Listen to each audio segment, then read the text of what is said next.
Kumpiyansa po si Manila 3rd District Congressman Joel Chua na lulusot sa plenaryo ng Kamara ang impeachment laban kay Vice President Sara Duterte. 1/3 o hindi bababa sa 106 na boto lamang ang kailangan para nga po tuluyang ma-impeach ang Vice-Presidente. Pero ayon kay Chua, nasa 200 mga kongresista na daw ang nagpahayag ng suporta.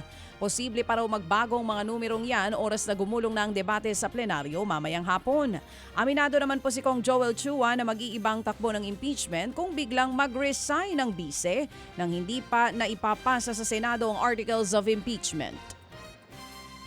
Na hindi pa na-forward sa Senado, tingin ko parang magiging mutin academic lahat ito. Kung na-forward na po sa Senado, may jurisdiction na ang Senado, hawak na nila yung Articles of Impeachment, ang isasagot ko po sa inyo ay sa akin pong personal na opinion, dapat ituloy pa rin.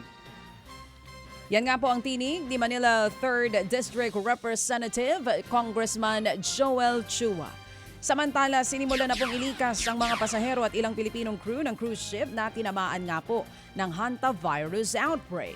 Ayon sa Department of Migrant Workers o DMW, 24 sa mga Pinoy ang lilipad patungong Netherlands para doon po sumailalim sa 42 araw na quarantine. May iwan po sa barko ang 14 pang tripulanting Pinoy na magdadala sa cruise ship sa Rotterdam bago sumailalim din sa quarantine. Naipaalam na sa mga pamilya ng crew dito sa Pilipinas ang kanilang sitwasyon. Tiniyak din po ng DMW na sasagutin pa rin ng may-ari ng cruise ship ang sweldo at iba pang benepisyo ng mga crew.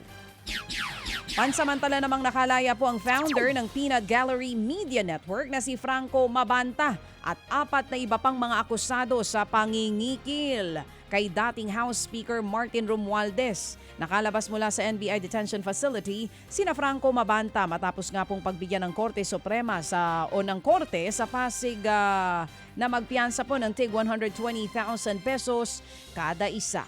Sa kabila po nito, nanindigan ng kampo ni Mabanta na inosente sila sa kasong robbery extortion na isinampa sa kanila. Matatanda ang naaresto po sa entrapment operation ng NBI sina Mabanta matapos mahuli sa aktong pagtanggap daw ng pera sa mga maleta. Matapos kikilan si Romualdez ng 300 million pesos kapalit di umano nang hindi paglalabas ng ilang ebidensya na magdidiin daw sa mambabatas sa flood control scam. Bantay panahon naman po tayo mga kapatid. Bahagya namang humina sa tropical depression ang bagyong Kaloy. Huling namataan po ang sentro ng bagyo sa silangan ng Surigao City. May lakas po ang hangin na 55 kph at pagbugsong aabot sa 70 kph. Kumikilos po ito pahilagang kanluran sa karagatan. Mananatili itong malayo sa lupa hanggang sa mga susunod na araw. Mga kapatid, patuloy po kayong tumutok sa 105.9 True FM para sa totoong balita, impormasyon, music and entertainment. Mag-subscribe sa aming YouTube channel at podcast at sundan nyo kami sa Facebook, Instagram, X at TikTok sa True Network PH. Bisitahin din po ang aming official website, truefm.ph.